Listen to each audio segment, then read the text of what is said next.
Right, we are live. Gonna make sure that all my moderators. Yep. All right.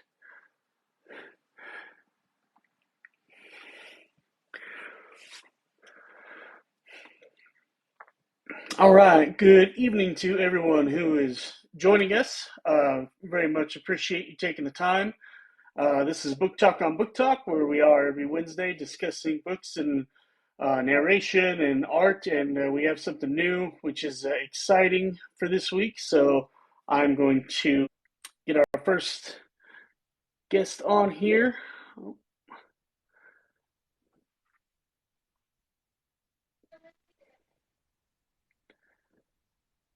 That is C.L. Ledford. Are you with us? Yeah, Hey, there sorry. we go. No, it's all right. All right, and then we have Becca Fogg. I'm going to invite her. And so we have a total of 4 guests tonight. We have the 2 authors, and then we're going to have voice actor Molly Breyer. And a little later on, we are going to have our first cover model. So that's going to be exciting. Let's see. I see Molly in the comments. Hey, Evie. Did it prompt me to invite her? I don't think so. Let me see if I can. Yeah, there we go. There we go. Now we're getting connected. All right. Ooh, and Molly's in a mask. Look at that. Hi. So that's definitely the first question I'm going to have to ask is Molly. Are you going anonymous today, or is it a celebration? What's with the mask? Oh no, this is well, I do operate under a pseudonym, so that's part of it. The other part is honestly it's a marketing thing. Oh, So nothing, there are nothing a wrong with lot of that. people that live narrate on TikTok, and this just makes because I have a very I'm not putting myself down, but I do have a very kind of unremarkable face, which is generally a positive thing most of the time. Like I don't have like a huge nose or a small or anything like that. But when you're trying to stick into somebody's brain, especially authors who kind of, they scroll through lives when they're between writing, it helps to have something, right? Like Right. our guys have something because they're guys, usually narrating romance. There's not that many of them. But the women, a lot of them look very similar to me. So it just kind of helps me stick in their brain. It adds a Well, that's mystique. cool. It does. Yeah. And I do Yeah. tend for the darker fiction as well. So it kind of works with the marketing. Very nice. Very nice. So I guess our authors both have new stuff coming up. I know that Becca, you have Duality Book 4 coming up in July. Is that right? I am. I do. I'm actively writing it right now. I'm rereading the first 3 books. It's the last one in the series so that I can finish the series strong. I've also got a couple of projects that I don't have definite dates yet for. But I'm trying not to put pressure on myself right now. Just write because I'm enjoying them and not necessarily because I have a deadline. Yeah. Whenever you're an independent publisher, your deadlines are your own. I've written under publishing contracts before, and one turned out really good, and one did not. So it's a different kind of pressure. And then CL, which do you want us to call you that? Do you have a name you'd rather have me use, or do you want to stick with your initials? Oh, either way. I mean, doesn't matter. Gotcha. And of course, the Texan in me wants to say Ms. Ledford, but I know that that's not always appreciated by everyone. So, That's but okay. anyway, you have if I have this right, 2 books scheduled to come out later this year, Becoming Alpha and The Fallen Alpha. Is that right? Yes. And so, you are you planning? Do you do 2 books a year? Is that a rapid release sort of marketing technique, or how did you come about that sort of release schedule? Well, I released this guy here the first because I was just trying to get my name out there. And sorry, my children are being very It's all right. um then I released this one. I didn't know if I was going to actually be able to release this one this past year, because there was some hiccup with like editing and everything and getting it out. And luckily I was able to. I had a lot of readers after this one was released that they wanted to know when book 2 was coming. And I had already started writing book 2 and I'm a little less than halfway through with it. So I'm hoping to get it released before summer. Just to see if it helps since it's part of a series. This one's not set in stone because it's kind of a standalone series. And I wasn't exactly I wasn't exactly like thinking I was going to make that one a series until people wanted to know the side character story. So I'm like, okay, fine. That's a good thing, though. Yeah, I'd say that's a good thing. The independent publishers like you guys can react to that sort of demand, and you can react quickly. Not something that major publishers are always able to do.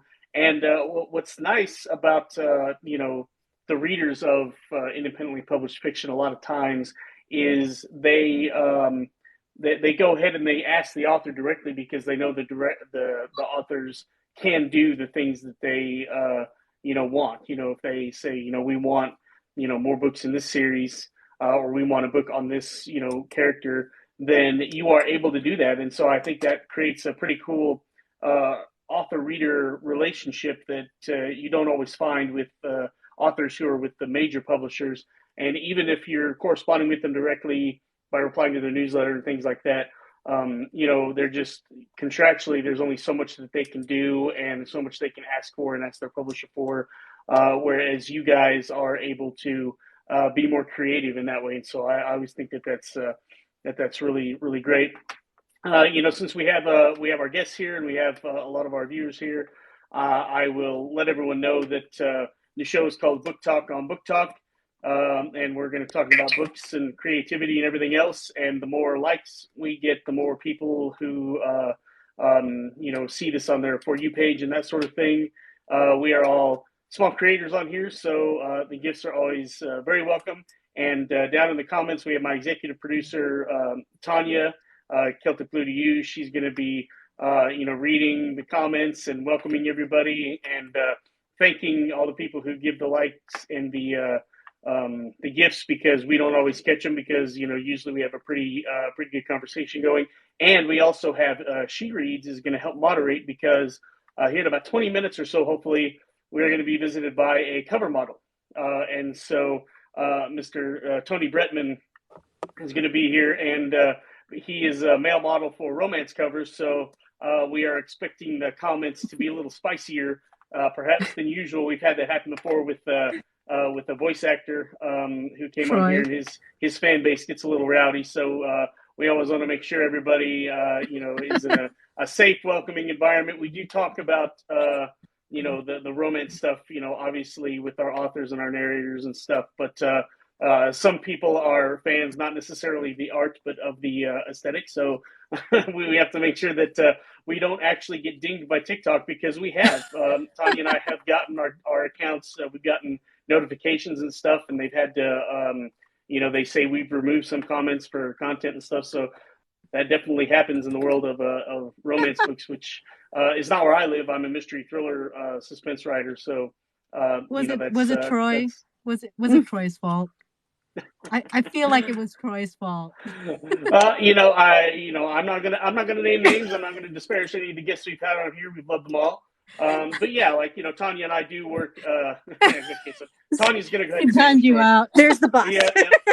But we always want to make sure everyone feels like they're in a good environment here. That there's if we're going to talk about the spicy stuff and we're going to talk about the romance, we want it to be while we're discussing the art form, because it is something I would never want to write a sex scene like some romance authors do, because number one, I've never liked a sex scene that's been written by a male writer, because our experiences in the bedroom are different than you guys have, and two, I think that whenever you guys talk about your scenes and how specifically you approach that stuff, that is, interests me in terms of, the craft of writing or narrating it, the craft of being a voice actor, which I'm learning more and more about as we have more of those guests.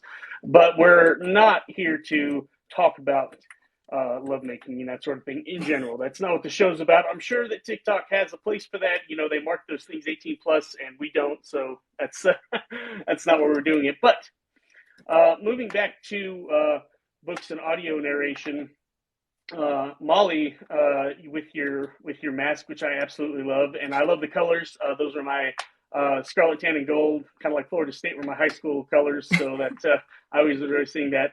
Um, we do get a lot.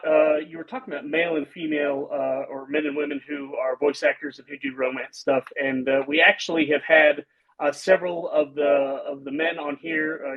Troy being one of them. So whenever you are reading a romance type of novel, what approach do you take? Because we've heard a lot from the guys, but I want to see. Do you have to be in a certain frame of mind? What attracted you to doing that kind of stuff? What's going on with all that? Well, so I don't strictly do romances. The thrillers that I've done have been, we haven't even had a fade to black in those ones. It's not even in those thrillers. But as far as the romance, no, I don't have to be in a frame of mind. Because I know it's coming. Sorry. And it's just, I don't know. I just read it. I don't think it's as intensive as people think it is. A lot of people that giggle at romance scenes, it tends to be because you're being watched, and I'm not.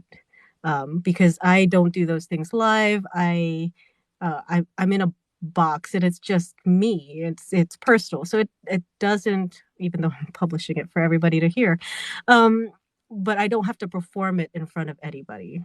So it's really just straight reading and acting. Gotcha. It's the writer's equivalent of that. The phrase sort of goes, you want to write like no one's watching. Like you've got my cheap partition behind me that we're going to replace soon, hopefully. Write like no one's watching, but then you have to edit it as though everyone on the planet Earth is going to read what you've written. Like, that's if you're putting yourself out there for public consumption, that's the goal, right? Is to have as many people read your work.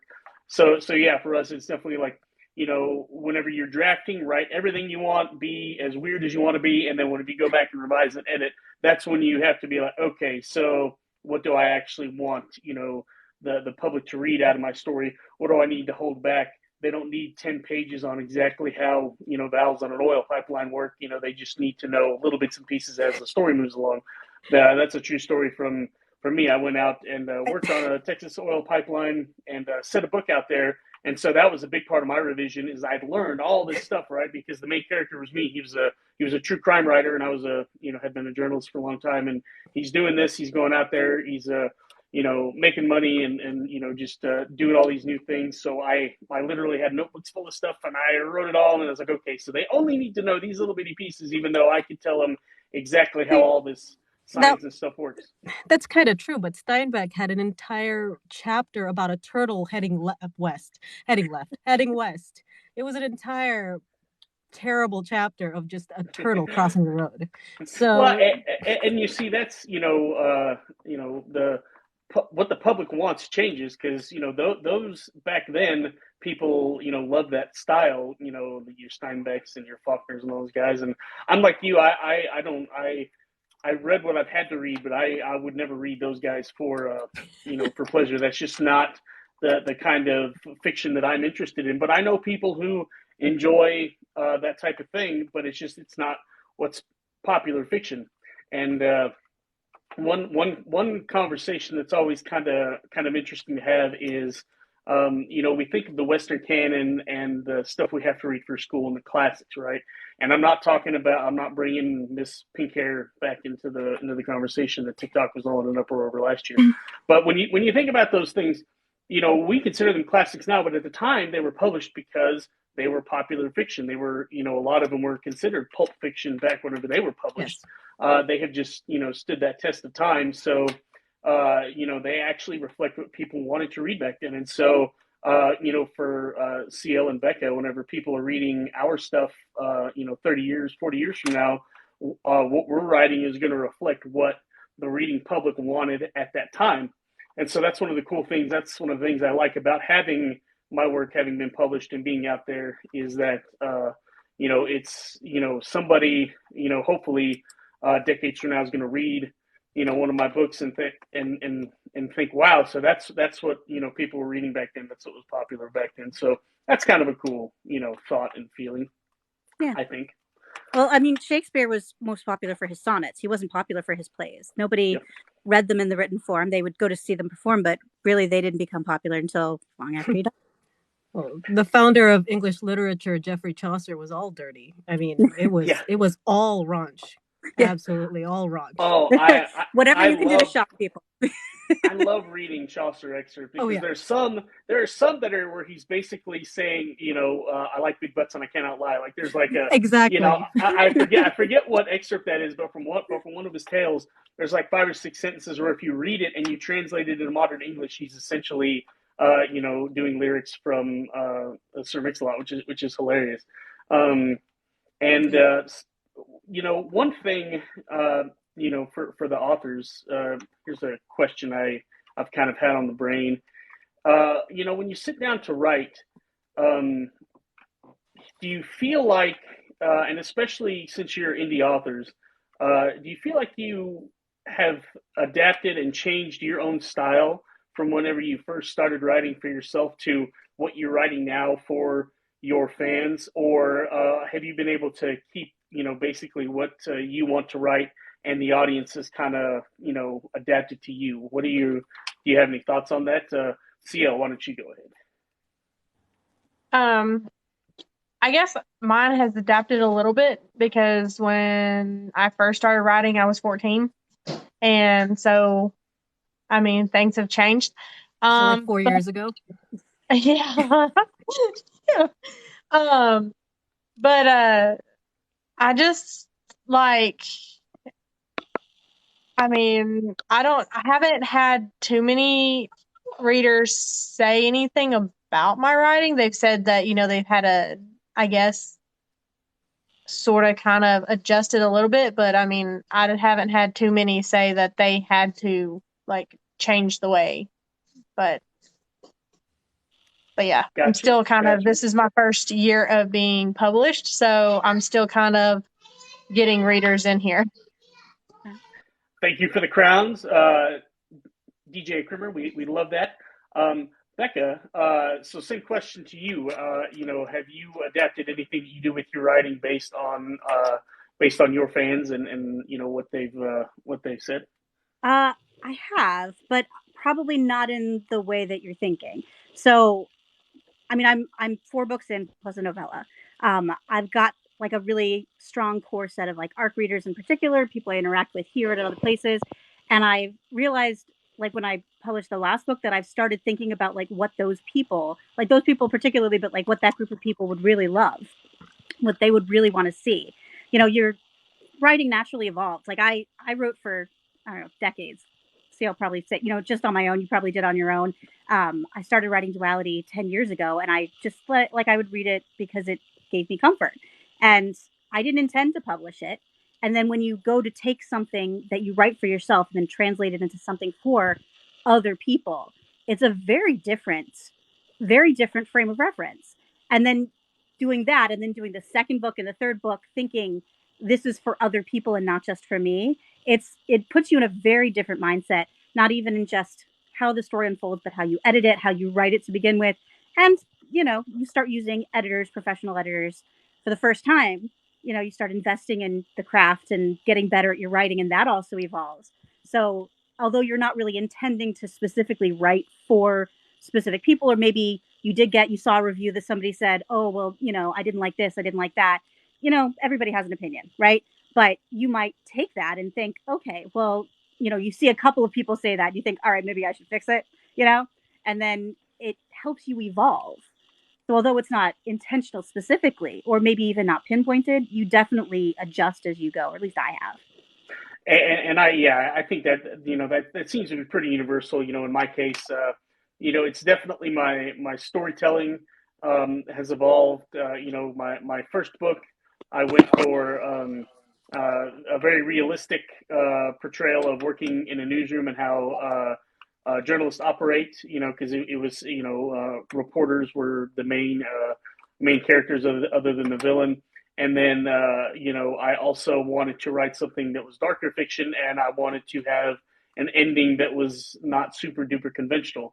Now, my story and my writing was all good enough to get a small but traditional publishing deal, and that's done very well for me. But I definitely, like every new author does, looked at the Amazon reviews and stuff like that, and none of the editorial reviews from like trade publications and stuff, they didn't really mention these things specifically. But in those Amazon reviews, one was, even though they're the people who wanted my novel to have no cursing in it, like it's a murder mystery and there's gore, it's like, ritualistic killing, but don't use the F word. Like, okay, what were you expecting? But it did make me take a look and realize, okay, even though like some of these conversations were basically word for word and things that I really think people would say, like, yeah, like, we were a little foul mouthed for a general audience. And then also the ending turning dark like it did, I realized that that's a very niche thing and it was different and some people really enjoyed it. But it, the most consistent thing that the feedback I got was the ending drug out a little long, and I'm not quite sure why he felt the need to have the character turn down instead of up, right? You don't have to have happily ever after in a thriller, but generally your hero stays a hero, and I wanted to turn that on its head because I was a first-time novelist and I wanted to stand out, right? Well, I figured out pretty quickly why I did not get a bigger publishing deal because, that is not what a mass audience wants. And the big publishers, they are publishing things for the mass audience, right? So, yeah, I definitely took a look at that and then said, okay, maybe I should really kind of learn a little bit more about storycraft. And I think that's what a lot of authors do in the indie world. But I think it also happens a lot in major publishing where, everybody has the tools to write a novel. They write a novel and they put it out there, and then they get feedback and they're like, okay, so there's a little more science to this than I thought. There's a little more craft, and then they start really exploring and learning. And sometimes those early novels get published, like my case, or with independent publishers, and then a lot of times they don't. And so it takes a lot of, you hear about a lot of rejection in traditional publishing. And so that, that's where they take what they've learned. I am curious for both of the authors. Did either of you try to get an agent and get major traditional publishing? And what, if you did you learn anything from that experience? I did not. I'm a control freak. I had a very clear idea of where I wanted things to go. And so for me, it was like I could if I wanted to, but I didn't think it was worth the hassle. And I knew at the end of the day, I had the resources to do it the way I wanted to do it. Even if I didn't want to do it out of pocket, I knew I could if I needed to. And I'd rather control it myself because I'm like that. I don't know. So what did you think about shopping it around, or did you just go straight to self pub? I went straight to self pub back in June, and then I did a baby convention down in Dalton, where there was 3 publishers, and I talked to each one of them. One of them wouldn't even like take on this book, either one of the books, because it was just too detailed for their publishing company. Crazy, company. because that's what people want. Like, people are begging for that. There are entire huge groups of people that are ravenous for those kinds of detailed books. Right. And I was like, okay, well, that's cool. We just sat there and talked. One was actually pretty interested, but it was going to take like 6 to 9 months for them to read the book, talk to their other people. And I was like, well, that's all cool. And they have a little,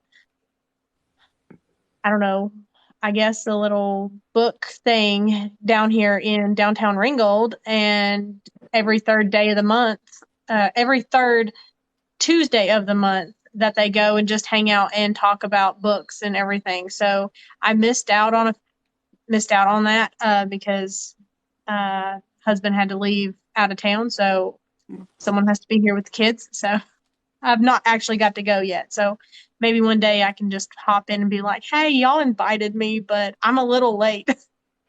But I kind of like being self-published a little bit, but it is a lot harder to like get yourself out there as far as marketing. A blessing and a and curse. then just yes. I do like that I can pick my own editor, that I can pick my own cover artists. And maybe soon when I get the funds, maybe my own narrator. But, it's one step at a time. Well, I know that we have a lot of voice actors who are watching and down in the comments. So, Guys. Hello, if friends. definitely TikTok is a great place to connect, and that segues into my question for Molly. I always love to hear how the voice actors we have, how they got into this business, because it's just there's a very wide range. Novelists, there's generally a few avenues, and usually you've been writing for yourself, like Becca and CL, for a long time, and then you just finally decide you're gonna do it. You're gonna either self-pub or send it to agents and editors or whatever. But voice actors, some wanted to be stage actors. Some have some have been on camera.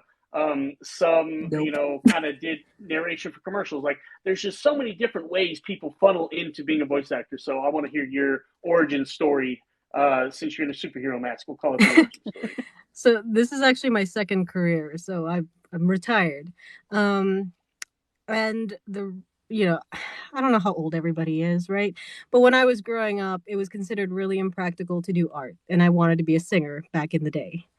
9/11 happened, so I joined the army, and then I did government work for almost 16 years. And then my husband and I got married, had a child. So I was like, I was getting out of that because it's no longer sustainable to have a healthy family balance with that. So he decided after he retired after 30 years from being a Green Beret, he was like, what I really want to do with my life is go to law school. So now he's at Yale Law, and he was trying to get me to figure out what I wanted to do with my life. And I was like, I really like reading. So this is very literal as far as what I wanted to do with my life. But I wanted to get into publishing, and narrating it's a really easy way to get to the reading part. So I take a lot of acting classes to kind of catch up with people like PJ who are in the comments, who are really, really good actors. But because of narration, I now get to beta read for a lot of people. I think Anne Stauber, I don't know how to say your last name. Or Mika Rain, they're in the comments, and I sometimes read for their stuff as far as like beta reading, and I find that really fun and interesting. And then I was trying to learn more about the indie publishing side. So the easiest way to do that is I'm now writing a book that's coming out in May. Oh, cool. Largely because I want to figure out what authors are going through, because part of how we pick books is obviously, especially for royalty shares, which paying us outright for our narration is cost prohibitive for a lot of people, especially people like me who have children, things, the small people who eat our food and take up our money. And it's usually in those like pre-K years where a lot of people realize, well, if I'm going to stay home, the kid's napping, let me write. And a lot of these stories are very, very good, but they're never going to get a narrator if they can't figure out the marketing part, which seems to be where a lot of people get stuck. So I'm sending myself through the process so that I can figure out how to help my authors get there as well. That is very cool. I definitely did not disappoint, with your backstory. And so, my brain only does this because I write thrillers, and I have some friends who are, who have been in Central Intelligence in the agency. So whenever you said you're in the Army and you did government work, I was like, I want. So is that is that the government work you did, or what? So, government work adjacent. I was never in an alphabet. Well, shit. No, I was technically. Don't get I was yourself not in trouble. an alphabet agency. I was gonna say you're about to get a bunch of DMs from Rick asking for information. So I was adjacent in the sense that I was largely contracting. My husband was a Green Beret, so he would be the person to ask for a lot of that stuff. We did have a lot of alphabet people show up to our wedding. So if that means anything. I actually just narrated a thriller by John Sneeden. And when I was going through this book, I was like, this guy is really close. Where is he from? So I'm looking at his background like, no, he says he's a banker, but that sounds suspicious too.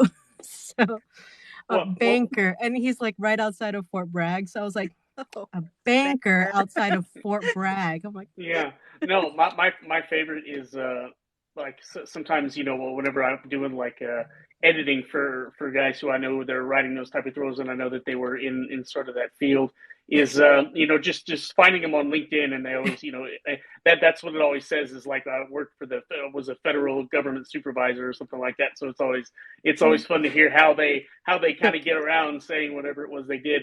Well, Tanya's saying that my wedding was really protected. It actually was. It was on post. So we were actually on an army base right outside of Arlington for ours. Cool. So yeah, it was a very protected wedding. That's right. People had to get clearances to get in. But what? So then now that we know a little bit more about your background, I definitely understand why you definitely narrate thrillers in addition to romance stuff. But what type of book are you writing? Can you tell us a little bit about kind of give us the elevator pitch? When I started writing it, it was a thriller. And then I infused romance in it just because I like that. So the two pop genres that I really, really like are thrillers and romance. So I ended up meshing the two in there. So it's actually about the girl is an assassin. She ends up going after a target, and then the guy she ends up with is a bodyguard who attempts to stop her. She does end up getting her target, but then there's a global conspiracy that they end up having to unravel. It's it's my own ode to my anger towards pharmaceutical companies, actually. Cool. And big businesses and non-state actors, so generally large corporations. I have a lot of rage towards those. So I imagine a lot of people do. Right, and rightfully so. So I got to create a character who embodied all of these non-state actors that throw money at problems and for resources specifically that happen to end up under the feet of people who are indigenous to the area. And I get to shoot that guy in the face. So nice. It's going to end up being a trilogy, which I'm going to attempt to rapid release, because when I was thinking about the greatest challenges to indie authors, it's rapid releasing. And I don't want to go easy on myself for this. So those books, the first one's coming out in May. I'm hoping May, June, and July I'll get 3 books out. The first one I'm actually going to narrate with Troy. Of course. And then actually a little bit after that, I'm narrating a Mafia romance with Troy as well. That's cool. And that sounds, like I said, that definitely, scratches my itch a little bit because, it's, my kind of book. Oh, all right. Let's see. Looks like our guy is here. Let's see if I can. Sounds amazing. Let's see. All right, so I love romantic suspense. I look forward to reading it. Me too. Like Riley Edwards is one of my favorites. J.T. Geisinger, love them. Yeah, I like my intimacy with a little bit of plot. I had a friend once tell me that I like my spice with a little violence. I do. You know what? Exactly. I like dark and violent and intimate. Well, and I like whenever characters meet cute in a thriller setting. Like I definitely that's my kind of a romance book for sure. All right, so we now have Tony Bretman here with us, and so my first question is how big are your arms? Are those 25-inch biceps? Like what are we working with here, dude? No, it's just a shirt. How we My doing, shirt guys? doesn't do that. I mean, not that big. So this is the first time we've had a cover model on the show. So I'm going to sort of ask you the same question I asked Molly, which is, how did you end up in this lane where you're on book covers? Did you start out as just with a modeling agency and they got you into this and it worked, or how did that come about? Yeah, that's a great question. Unexpectedly, to be honest. So I have buddies that do it, and I never even considered it until 3 years ago. I have a local photographer in my area. His name's Reggie, and he watched my progress. I've been lifting for like 17 years, and finally got in good enough shape to be considered to model. One day he was like, "Hey man, like you should shoot with me." I'm like, "Nah, I don't know." I'm like, "What? Like, what's this all about?" He's like, "Well, like I'm in this niche." I'm like, "Okay, tell me more." He's like, "Yeah, I shoot guys that kind of look like you to be on, romance covers." I'm like, "All right, let's do it." I'm sorry. I have a writing accountability group, and a lot of them are in here, and they're talking about your arms right now. It's cracking me up. No, they're impressive. For a time in my late 20s, early 30s, lifted and tried to get in really good shape, and I naturally had big arms, but that's tends to be one of the first things I notice whenever even whenever I watch documentaries on bodybuilding and CrossFit and stuff like that. So I always look to see, could my arms get to be as big as that guy's? And the answer to you, sir, I believe is no. I don't. That's. How much creatine do you take in the morning? That's what I want to know. Oh, back in the day, I used to take creatine. Now that I'm older, I just eat a lot. There you go. The intersection of what you do and the author is, they have to either design their own covers or usually find someone to create the covers for them. So, CL and Becca, for your covers, do you, first of all, how did you find the people who do them? And then do you ever specifically say, my characters kind of look like this, or they have this sort of aesthetic, and you go find a model for me, or do you find your own models? Because I know they have websites where you can search for that. How does that work for you guys? Well, I use Get Covers because they're pretty cheap and they do pretty well. I normally just go on there. They use deposit photos or whatever, and I just start looking through who I think would be my main character or my main characters. And I mean, there are a lot of shirtless guys on there. I'm trying not to laugh, but yeah, we talk about this all the time. It's like, how much abs do we have to show on a cover before without Amazon tells getting me angry? Not to advertise? Right. Like I have I this is my side hustle. So the ladies that I work with at where like the cardiology office that I work at, some of them read, the type of books that I write. And some of them are like, oh, I don't like it when they have people on them. And then there's like, oh, I love it when they have, this. And it's like, okay, I like the man candy. It's the man candy covers. This is the only genre that is predominantly written by women for women. That is not true of any other genre whatsoever. So let us be cheap for once instead of taking the freaking high ground, guys. It's obvious on the cover. You can so what's your process, Becca? So I am awful. My covers tend to be really conceptual. I designed the cover so this is the first book, and then here's my second book for that series, and then the third. These are modern fantasy romance, so you see a modern woman on them. My character is Jewish, so she gets to have my curly hair. Nobody ever does. My other book out is Plots, which is just high fantasy. I don't typically put guys on the cover, but I do actually need a Viking, a barbarian Viking. I'm just saying, for character art. I'm just saying. Can you do some scars for me? How do you I mean, we need to I get you have, deposit photos, my guy. And so Because that leads to the next question I had for Tony was, do you are you independent, or do you have to go through an agent or service of any kind? And of the covers that you've done, do you get in? Do you ever know when you're going to be on a cover? What genre that's going to be? Do you get to ever pick books that you want to be on the cover of? Like, how does that work on your end once they know the kind of cover that they want?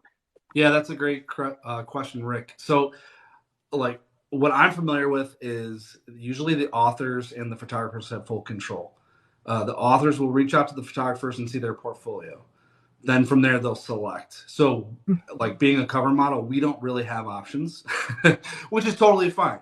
And I don't really have any stock photos. So generally, I work with a handful of photographers, and then they have their network of authors that kind of, pick and prod through their portfolio.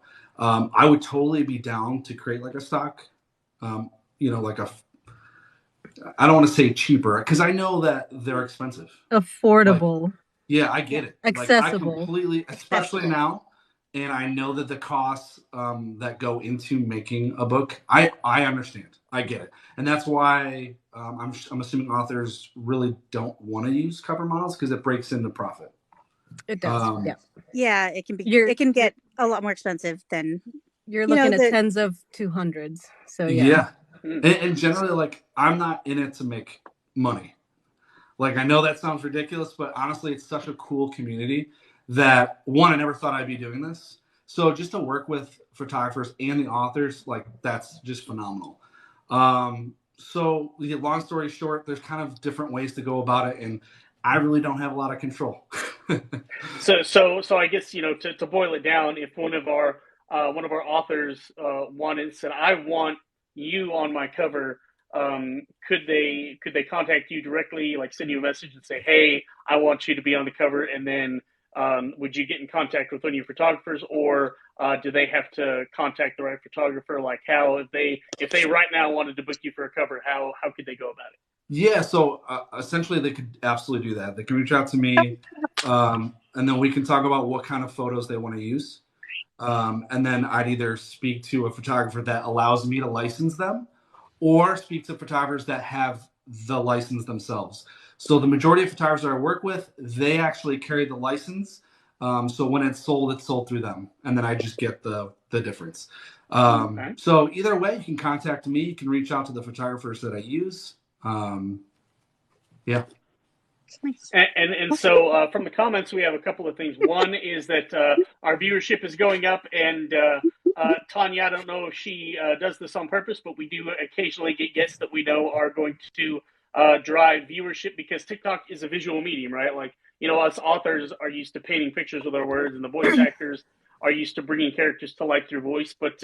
But yeah, there are definitely some times whenever a good aesthetic, helps on something like TikTok. And then also, I introduced you as Tony. That's the name I was given.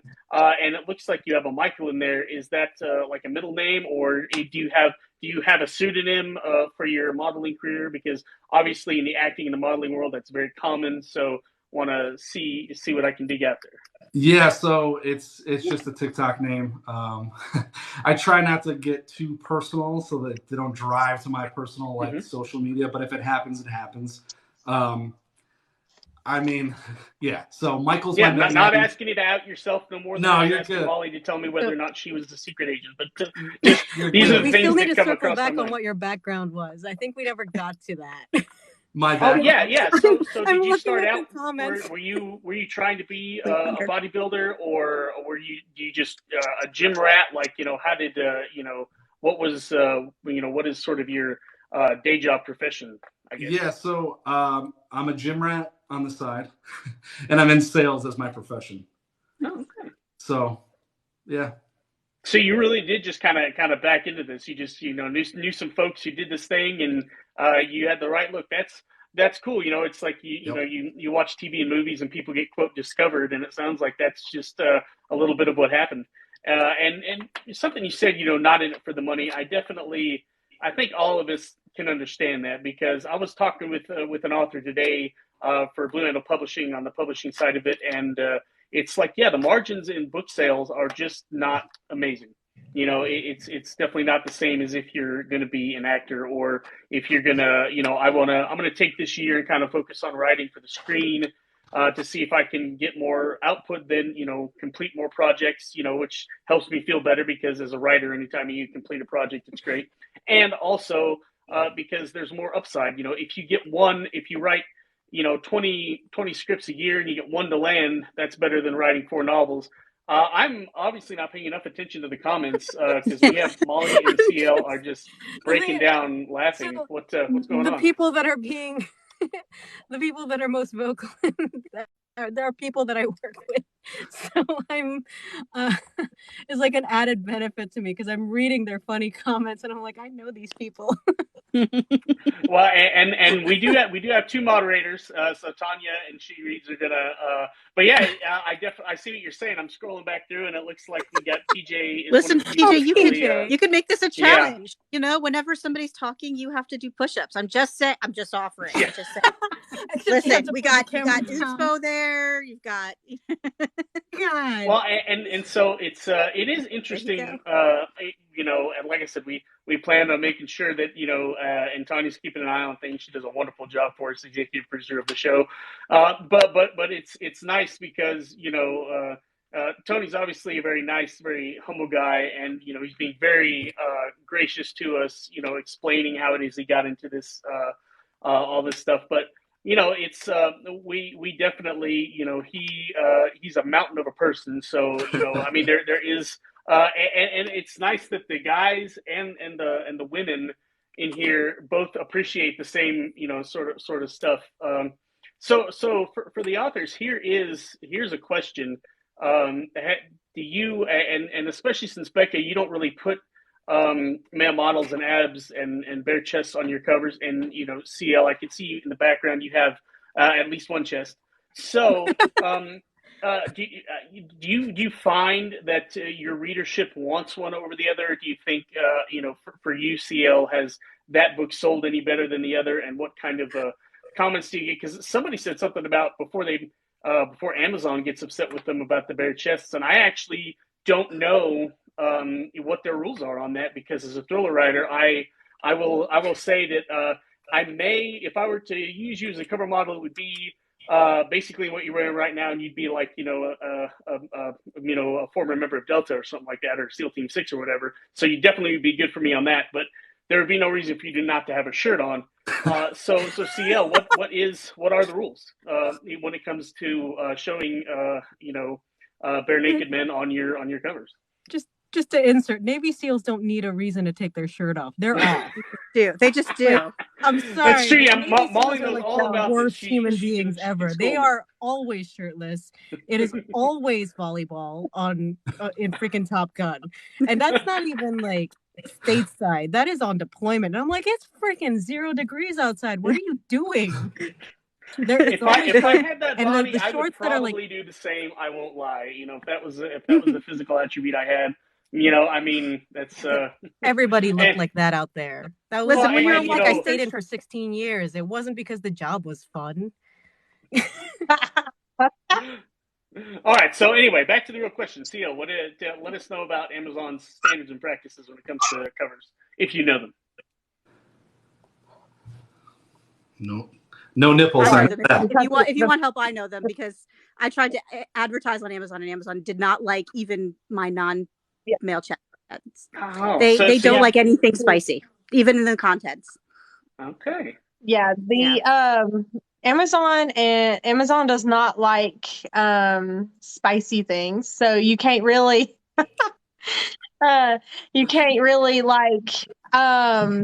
promote on there. I've not been able to really like promote the cover. I can promote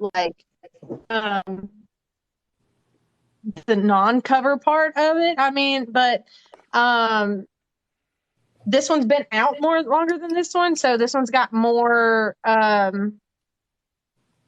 life to it, I guess. I mean, it's got more reviews. But I do have a lot more people liking this one because of the shirtless guy. And then this one's your kind demographic. of I like the shirtless guy. but the second cover to this one has a kind of a non-shirt, kind of half shirtless, half not person on it. So a lot of people like it better. So Interesting. yeah. You know, I find it interesting that Amazon would care so much about that, because it's a website, and 2/3 of the web is naked people. But past that, spicy stuff and romance in general is such a huge part of their ebook sales. I mean, that is what drives most of Amazon's book profits outside of the big five, and those guys spend a ton of money advertising with Amazon, right? So I find it surprising that one of the big reasons people self-publish on Amazon, they would kind of like dismiss that genre and their aesthetic. So that surprises me a little bit. It's not the women complaining; it's the men complaining about the genre. This genre tends to make certain kinds of gentlemen very angry and very insecure. And those are the people that tend to be, because they feel, well, and there are actual literal studies about this, right? So the enjoyment that most of us get from a decent romance book is roughly the same enjoyment we would get from a mediocre relationship. So there are a lot of mediocre men who are feeling threatened by the genre. And I you know what? There's a reason why we read romances. Those reasons are probably because of the plethora of less than adequate men that exist in our lives. So it's therapy. I have found, because I do write in a very mainstream thriller. I mean, it's commercial fiction in general, and I go to the conferences like VoucherCon and Thriller Fest and those type of things, where you have some of the bigger names, and you also have a lot of the big old school kind of booksellers there too. And you are right. They're like the amount of misogyny and stuff that I hear at those conferences about romance and about spicy romance and stuff. It's and every once in a while, there's some of us that speak up and say, "Hey, are you living in the 1950s? Like, what are you doing?" But it's true. It's out there, and it's I don't understand it. It seems to be more of a generational thing, but who knows? And that's a very interesting shift that's happening among authors, because indie authors like you guys and women authors are calling the old white cisgender male authors out, and they are making them they're getting their comeuppance in a lot of ways. Sometimes they're losing book deals. I mean, it's awesome to see, but it really it opened my eyes, and I had to take a look at my experiences in life and say, oh, okay, so there's this whole other thing that was happening that I was blind to, but now I see. And so I think that's great that guys are being called out for it. But whenever I look at some of the stuff that's been happening in literature and in authors, it's really awful. And so like I applaud you guys for writing what you want to write, for publishing what you want to publish, and writing damn good stories that just happen to include these things that that women enjoy. I mean, that's kind of how I look at it. I'm going to give a shout out to Susan Barnes, who's my editor. She's here. I don't know if you're still there, Susan. You owe me an email. Send me calendar information. But yeah, and it's funny because even then you still have to think about like what is too much, what is right. I'm sure Susan would say, will you please put a man on a cover, because I would like to put it on my website. Again, yes. But it's like you have to think about, your main audience is female, but you also still have to think about what is Zahn going to accept, what is going to get you shunned, how far can you push it. I tend to write things that are maybe a little more on the edge. Hi, baby. You do love men on your covers. I know. I'll give you one eventually. Everybody loves men on their covers. I know it's probably going to be Um, maybe Inna gets a Viking on her cover. But the point I'm making though is like it's really like even the words you use in your description. You know, like I write why choose. You know, some people have referred to it as reverse harem. You can't use any of those terms in advertisement, and if you use it anyway in your description, you will get dungeoned. I've got Gem of Psychus, which is I know it's erotic romance, very spicy, but it's not erotica, and they still stick it in those categories. And if they put it there, which is a freaking it's like purgatory for books. You can't even find it in a search if they put you there. So it's like even though it's not that category, you still can't even do it, and you have to direct people to it because otherwise. I have huge issues with that former book distributor that is now ruling our lives. But a lot of it comes down to the fact that I have narrated a horror book that was incredibly violent. None of it was consensual. It was gory. And 3 other narrators dropped out of the project before I did it because I apparently have no care for content warnings. But the fact that was allowed, but then a white choose, for example, just because a female has multiple partners is stuck into the purgatory of what is that book distributor, formerly textbook distributor, is that does speak to sexism in society. And that's why romance is a genre that I don't always consume as much as other genres, but it's one that I support because it actually was more than literary fiction, in my opinion, talking about equality far more than other genres. Because there are more authors in romance care about discrimination, diversity, talking about people's sexual preferences in an open and honest way, talking about women's sexual preferences in an open and honest way, or talking about mortality rates among, maternity mortality rates and children and families and things like that. You don't get that in other genres, which is why I choose to be about, I would say 75% in this genre. It's more interesting than what's happening in a lot of the more traditionally publishable genres. So speaking of genres, wait, you got a question I can answer for you, Cassie. So it doesn't ding you if it's in the reviews. And even better if a lot of people put it in the reviews, because it then becomes one of the most cited phrases. And so someone looking at your description, they scroll down, they can see that it's that, so it's identified. So when the reader is looking for that, they can find it, but you can't put it in description. Nice hack. You can't put it. So you can barely put it in a content warning on your first page or whatever, or in your first few pages either. Okay. Yeah. So the question is Tony, do you have a favorite genre that you read and that you like to be a model for the covers? I mean, I definitely kind of fit the persona of MC. But I just sold a cover the other day, and I'm going to be a shapeshifter. So I can't wait to jump into that because I love werewolves. I love vampires. So probably those 2 genres. But I'm open to all types of genres.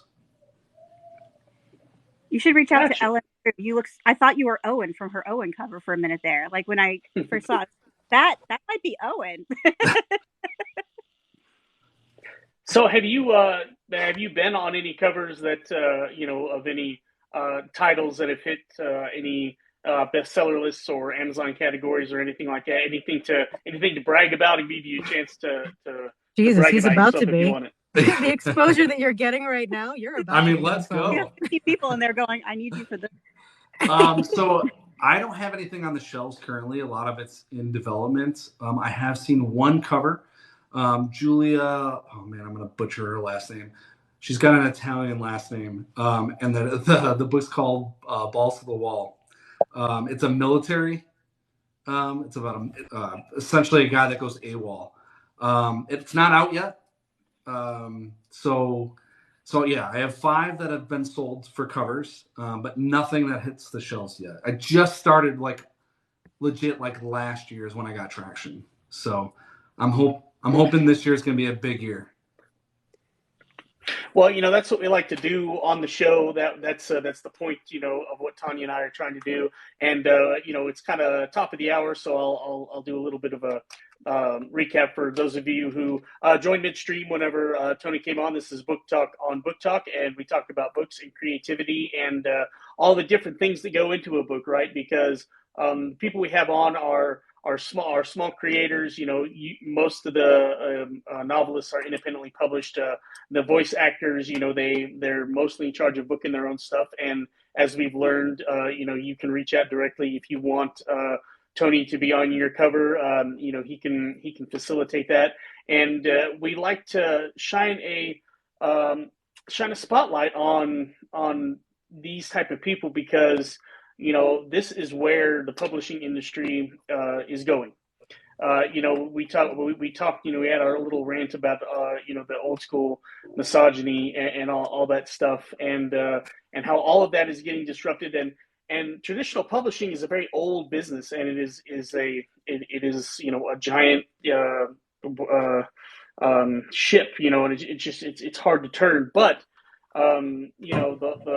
the more sophisticated independent publishers get, because 20 years ago, if you said self-publishing, like, yeah, that was a totally different thing than it is now.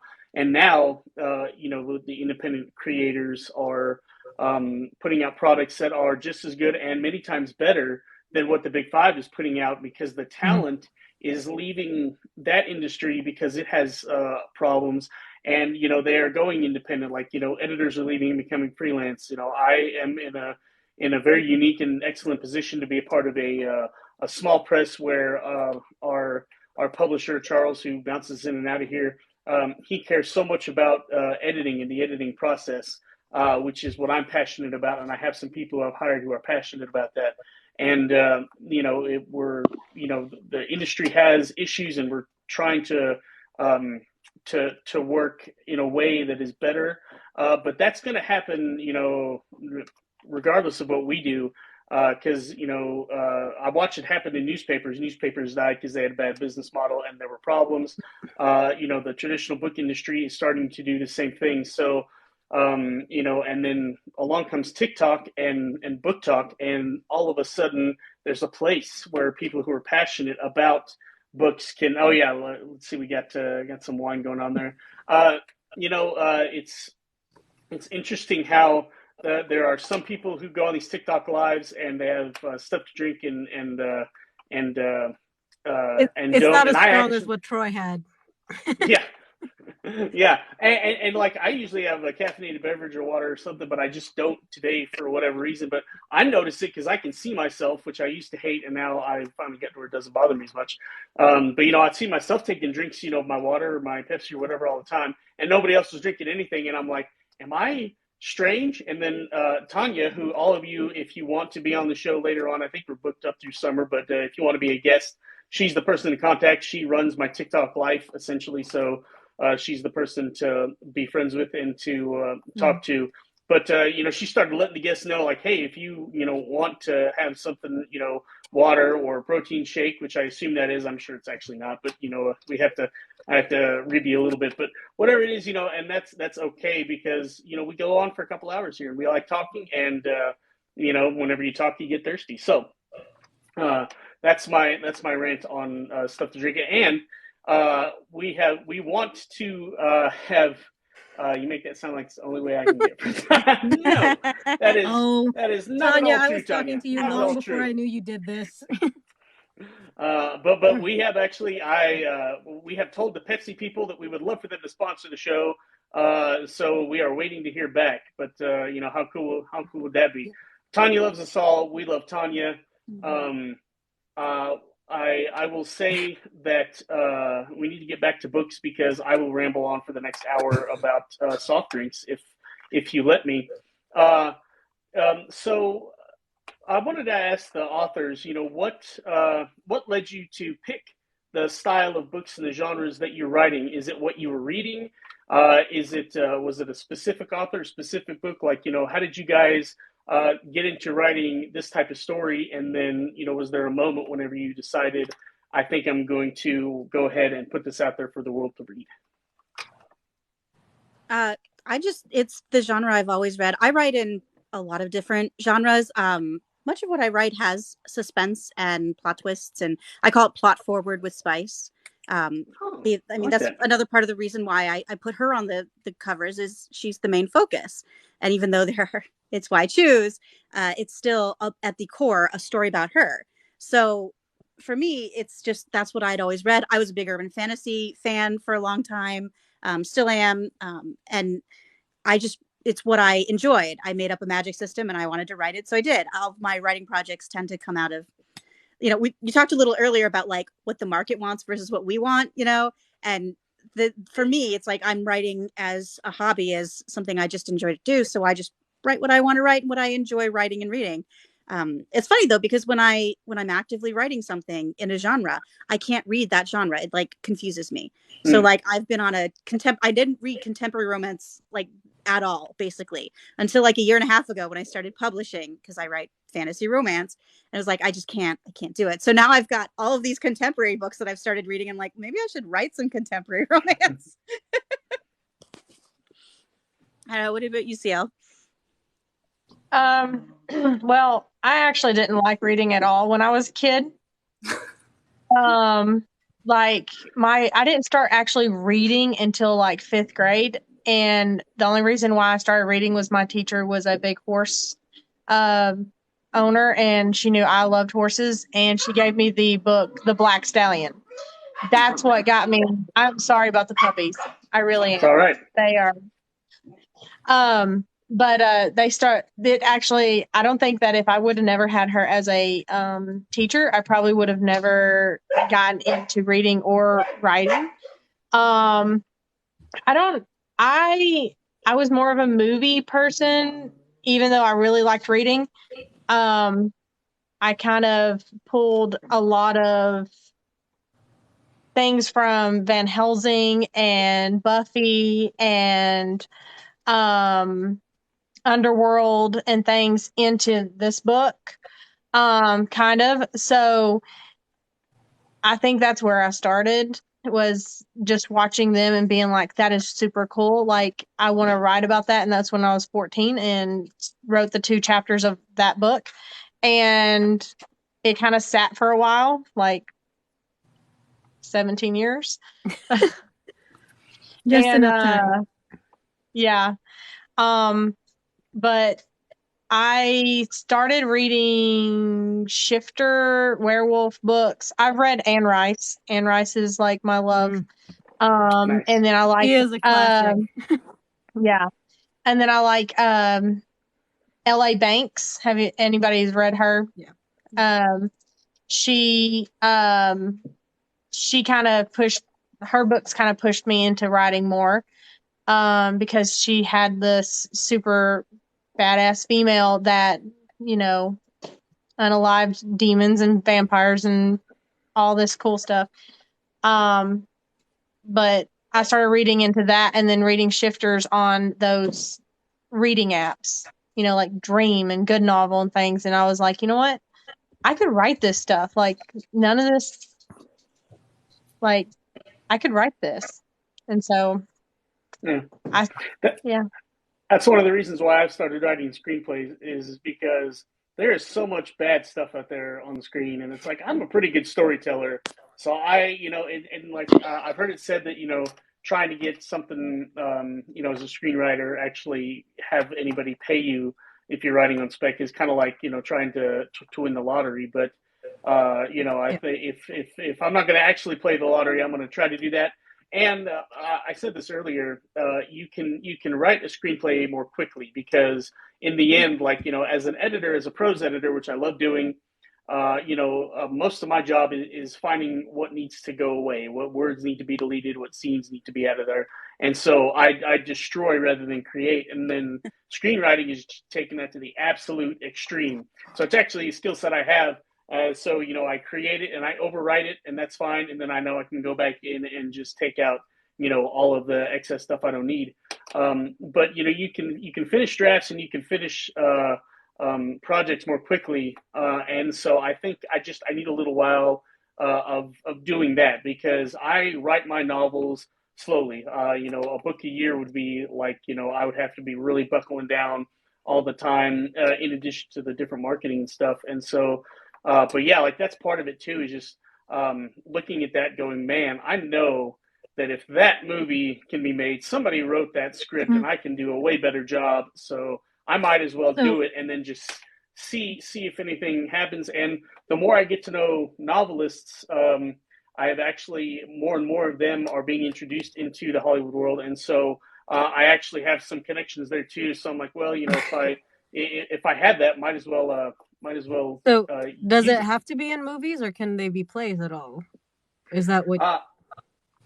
I've never tried writing a play, but I know that writing a stage play is more similar to writing a screenplay. I mean, Right. plays in both of them. And one of our authors at Blue Handle, Leslie Leotow, she's an award-winning playwright, and so I am currently trying to get notes from her because that is her craft. But I've not studied the difference between writing for the screen and writing for the stage. Because I still have a lot to learn about writing for the screen. So I'm going to take it one new craft at a time. And I'm the type of guy that likes to learn new things. And so I think part of it too is that I'm not saying, I'm by no means a master of the form of writing a novel and writing prose.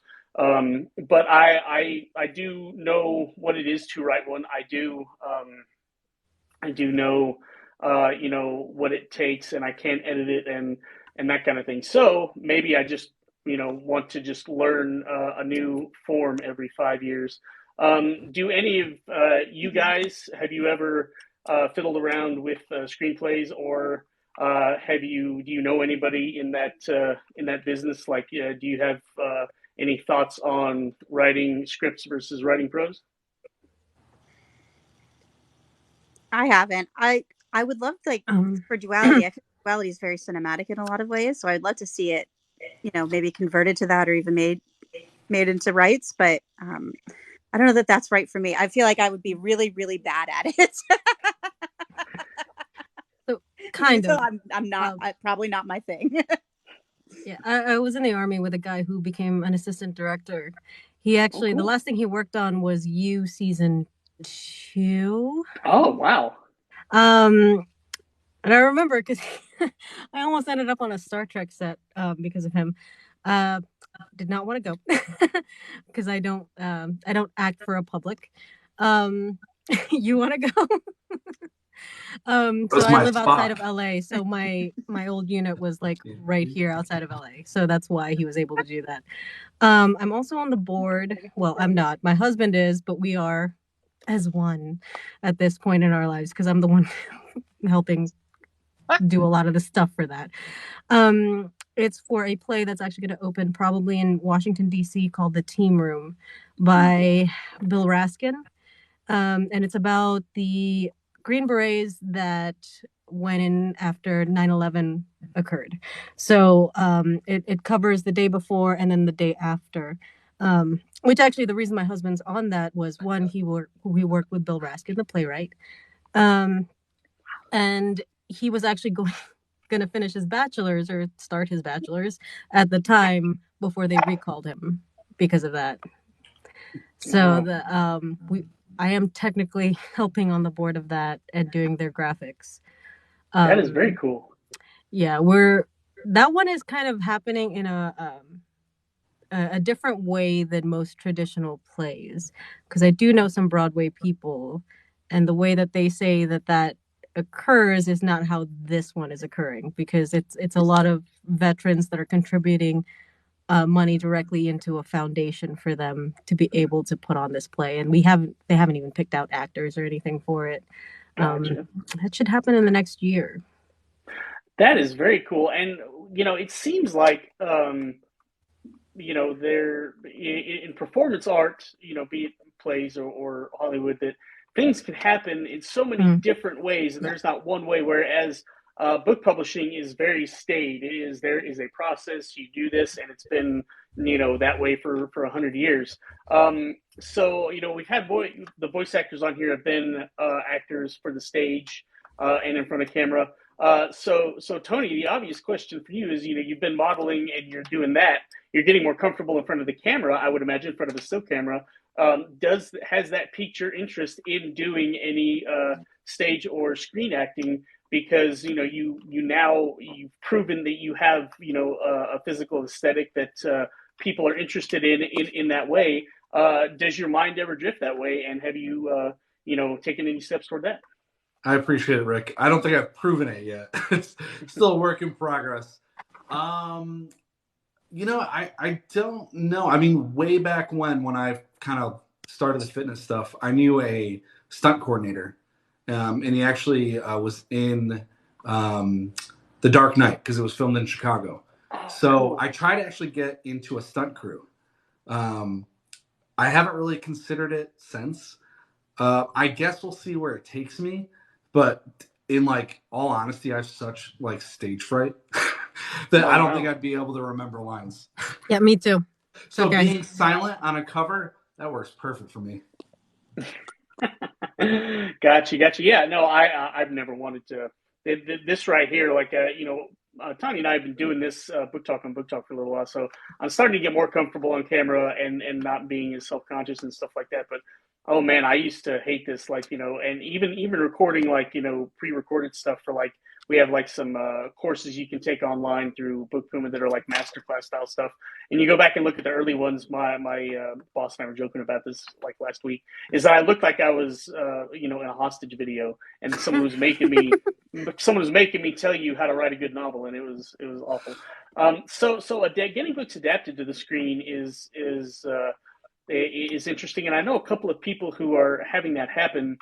A lot of it comes down to people in Hollywood reaching out and wanting, Tanya, like the first time I went live too, like I looked like a hostage, and she reached out to me, was like, "Oh, you poor soul, I can help you. I have a lot of friends on TikTok. Let's see if we can help make it to where you don't look like you're about to have a heart attack on camera."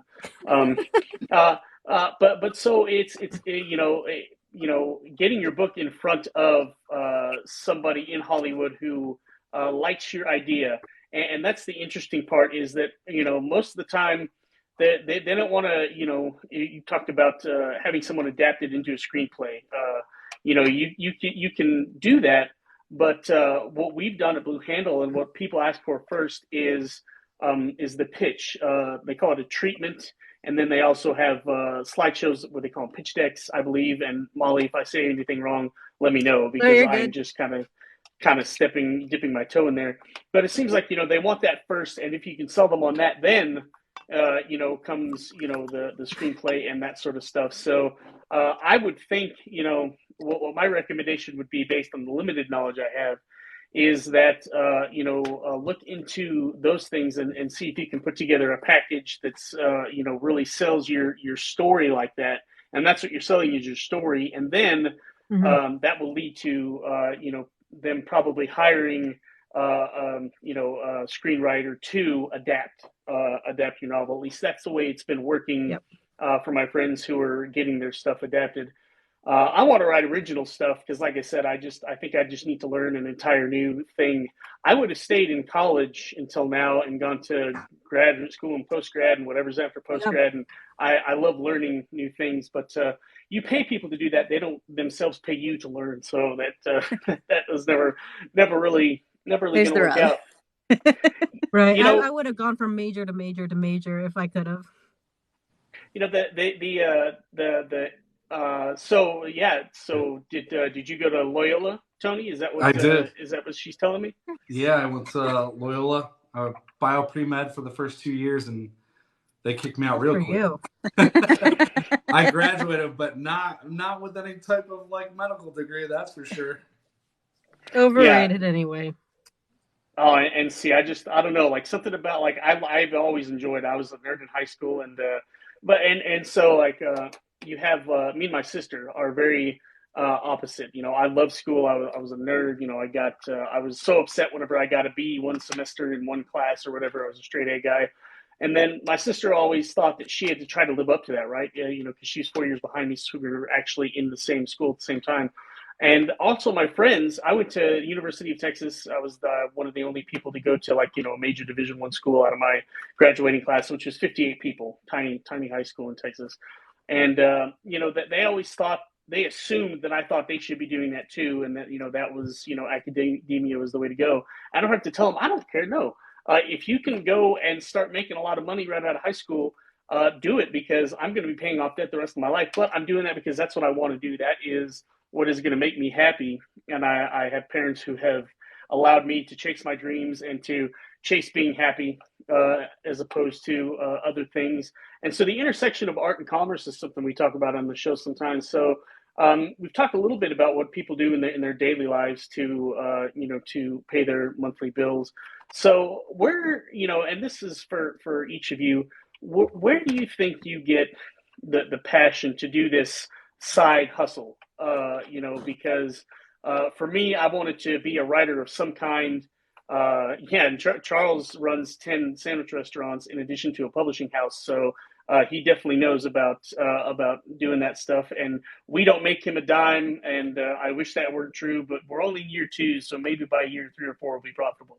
But this is a side hustle for all of us, whether it's writing, whether it's the voice acting, whether it's the modeling. I wanted to write from a very young age, and it sounds like Becca and Co, maybe you two also wanted to be a writer of some kind and get that scratch that itch from a young age. Yeah, I mean, like I said, I mean, I started out when I was 14. I didn't think it was going to go anywhere. I mean, as a 14-year-old, you're thinking, hey, if I become an author at 14, I'm going to be like, awesome, Didn't know all the, backhand part of how to be an author at that point. But yeah, I mean, I don't know. It just became a passion here in the last 3 to 4 years after I decided I was trying to get my RN, and I was doing prerequisites between writing. But yeah, it's just a hobby, I guess, as my son would call it. How about you, Becca? Well, I'm thoroughly boring in my daily life. I have an accounting degree, and I'm a lawyer. I went to law school, and a lot of, I don't know, calm down. As a lawyer, I can be like, are you sure about that? So a lot of what I do day to day it can be very boring. I mean, I really love what I do. But I have probably I'm an insurance lawyer, so I'm probably like the most boring person. I'm not even a BookTalk accountant. I know, a TikTok accountant. It would be much more entertaining if I were. Yeah. Like, this would be a very different show. My entire life, whenever I've been in school, whenever I went and worked at an insurance company for years. So fiction writing is the polar opposite of that. I do love insurance law. Listen, talking about nerding out, we're going to nerd out right now. God, my husband would love to talk to you. He's like in his, yep. He's in 1L right now. Oh, I meant to offer you. So I am actually licensed in Connecticut. So if he needs help on anything related to the bar exam, I'm happy to help. He would love that. Yeah. 4 times in 4 different states, so you're good. As opposed to what I did when he told me he got into Yale, I was like, "You're gonna meet the Tiger Mom, Amy Jewett? Yay!" He's gonna meet a lot of Tiger Moms if we're really honest. But the point being is that I really needed something that was the polar opposite, something that was an outlet and was fun. I'd always read. I didn't really start writing like actual writing projects until I went to college, and I was just like, I can't write another audit letter. I cannot write another audit letter. And then actually Duality was the first full-length book I ever really wrote. Most of my writing projects are just, I'm a little bored or something triggers an idea and I just start writing it out. And I would go from there. And it was just sort of like a fun thing to keep my mind occupied. Mm-hmm. And then, to like develop that. Someone's asking you about personal liability insurance. So most of what I do is insurance. I'm sorry though, I work for a major carrier, so I'm in house counsel. I'm not allowed to help. But Tanya did ask, so I would love to make my books into audiobooks. I have reservations about it just because of cost and things like that. I know royalty share exists. I don't know that I can in good conscience be like, hey, take my audiobook. I have no idea if we'll make money on it. This is the thing, like I haven't looked at your book specifically. I actually really like my royalty shares because it's you have to consider that. Well, okay, so I'm in a unique financial situation where I know that I can pay my monthly bills, right? That's the enjoyment of being retired. Same thing.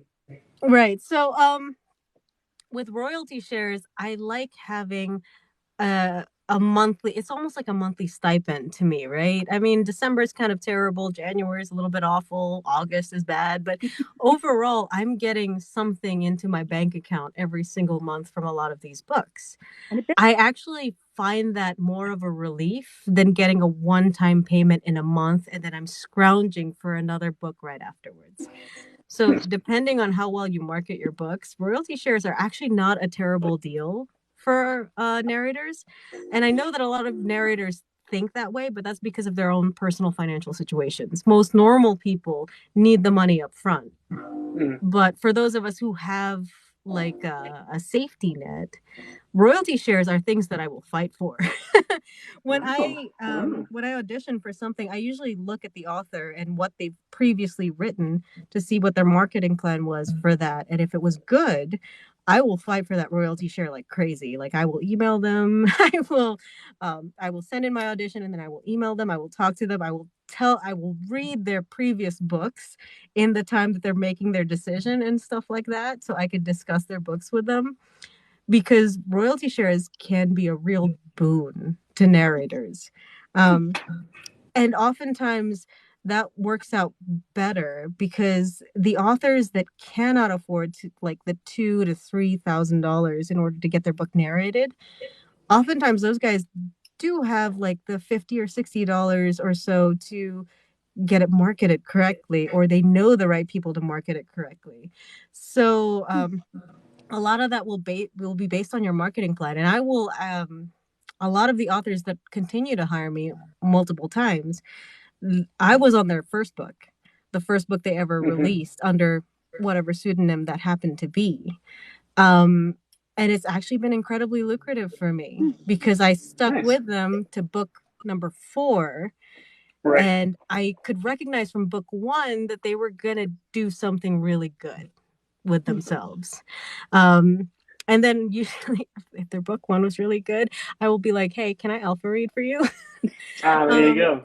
And then I stick with them until this book. And then all of a sudden on book 4, everything that I've done with them up until that point suddenly becomes incredibly profitable. Nice. So it's a freedom that I do get to have that a lot of narrators may not have because most people are a lot younger than me. But it's just, don't discount yourself on royalty shares. I know a lot of people do, but royalty shares can be really great for us. That's encouraging to hear because Blanca, who's in the comments, who's awesome, read a section from my first book last week, and it was so good. And I was like, maybe I should rethink this. So it's encouraging to hear that because I'm like, I don't know, can I justify asking someone to record 10 hours just for the first, like for all the books? There's like 1,000 characters. It's like Tony and I had the same sort of question for Tony.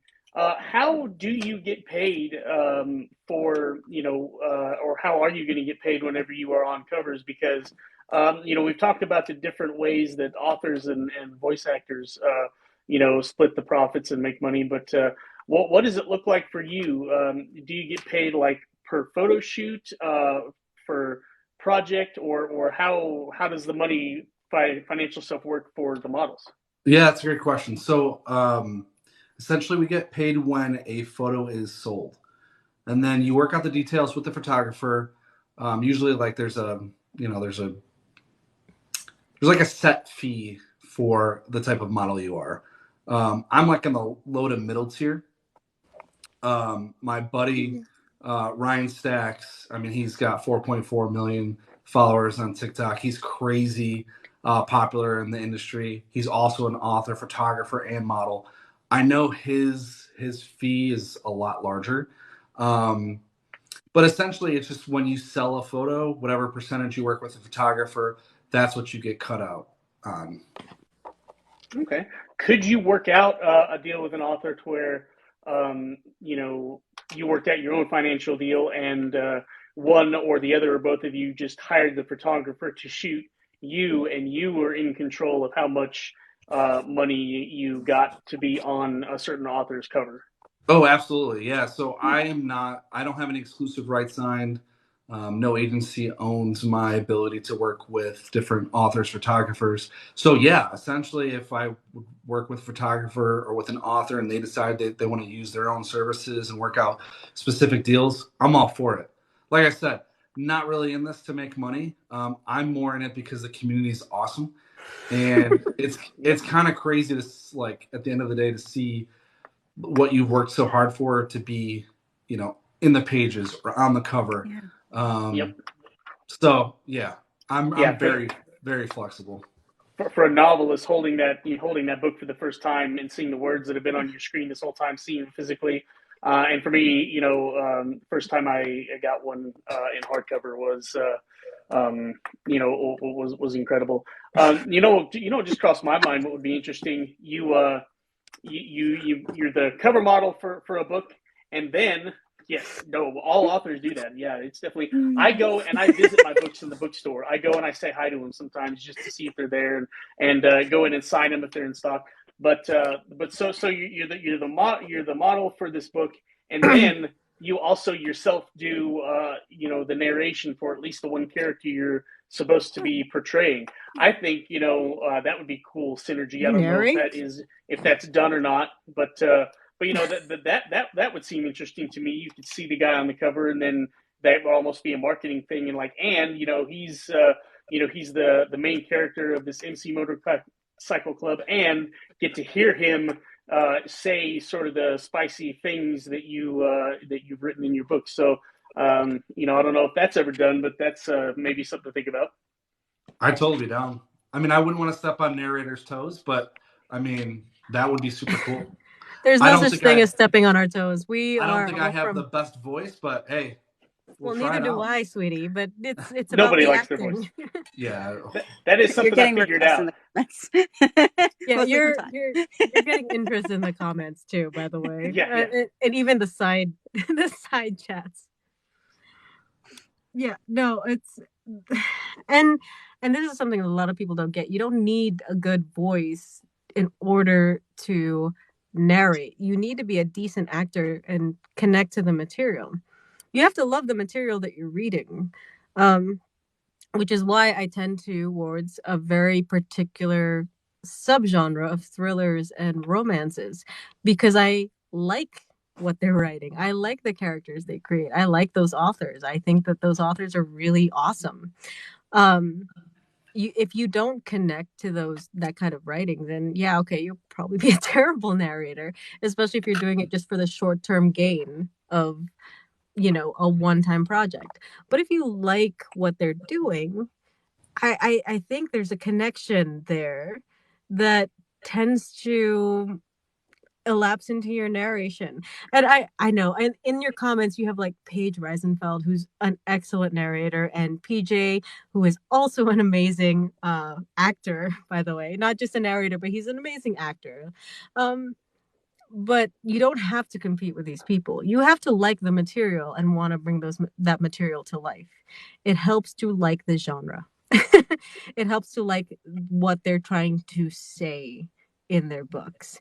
And I don't just mean like it's like an MC or whatever. It's also about the themes that they bring up and the kind of secondary reads, and not to get into like AP Lit or anything like that, but you have to get into the subcontext of what the author is trying to do, because rarely are they trying to create a surface character.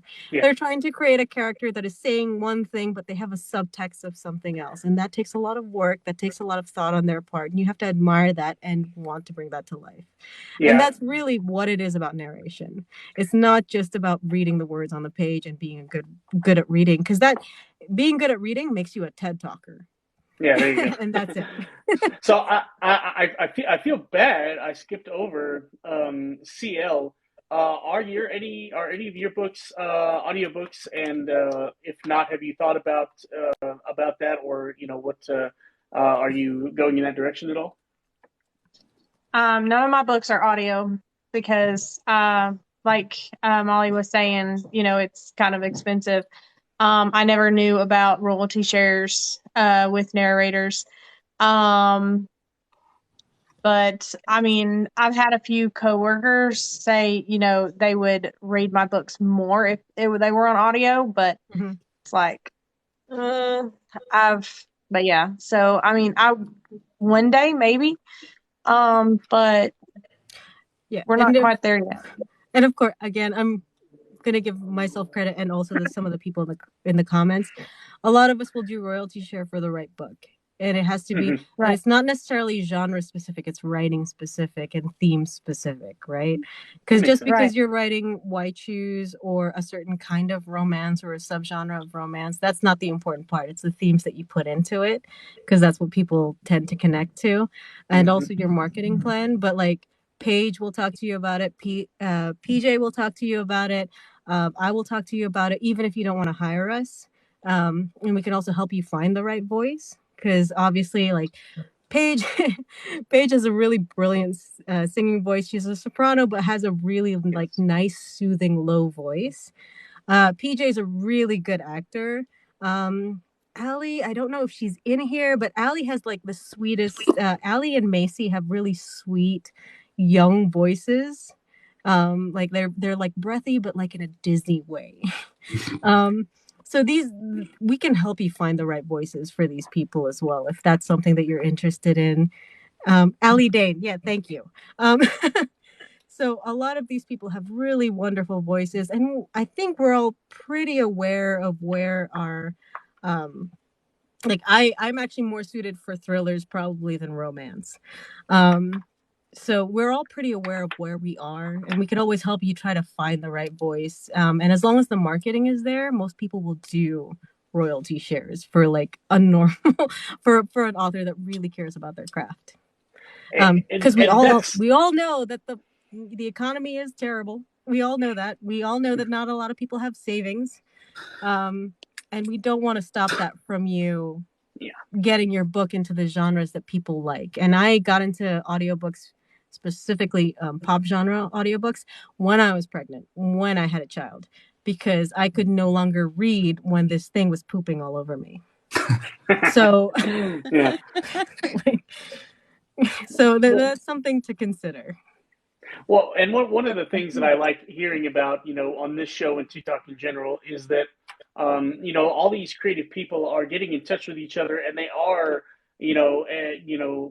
working together on so many different things. And like every time, I meet a new guest on the show, they know 3 people I've had on already, and it just keeps going like that. And building a really excellent creator community is definitely one of the reasons why I like coming live on TikTok, and why Tanya works so hard to book, good panels for me and good guests. And so, yeah, I would love it if, some of the narrators reached out to CL and wanted to get samples of her work and see if they could do a royalty share. And if some of you who write, stuff that Tony would be great for on your cover, if you want to reach out to him, like, that's one of the main purposes of the show. And I like it whenever people, get in touch with me after the show. That's always great.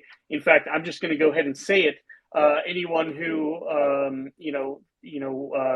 has any connections in Hollywood and knows of somebody who needs a screenplay written, let me know. I am open to all networking opportunities. And that touches into a bigger subject I wanted to talk about as our show comes to an end. Is I think sometimes, especially writers who tend to be introverted and in our heads a lot, we don't think about how important networking with other writers and with other people in the publishing business can be. I know that a lot of the breaks I've had have come because I went to writers' conferences, and somebody said, "Hey, you should talk to this author because you write in a similar genre, and you guys should just talk about stuff." And I'm like, "What are we going to talk about?" Shy little me was like, "I don't even know."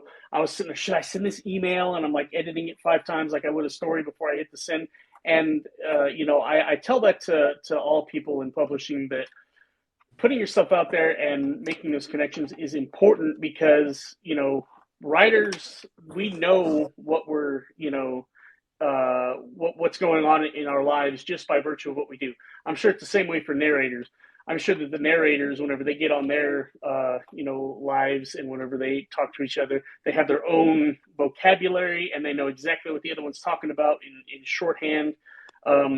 So that I want to ask all of you, if somebody, other than just messaging you directly, if somebody wanted to learn more about being a cover model, or being a voice actor, or independent publishing, what are some of the places, other than here directly with you, where they can find good resources and they can network with each other? And I'm most interested in the narrators and the cover model, because those are two worlds that I don't live in. So if I wanted to learn more, are there good places for us to go, online or in person? So I do have a Facebook group, and it's for authors and narrators. It's called the Briar Patch Book Club.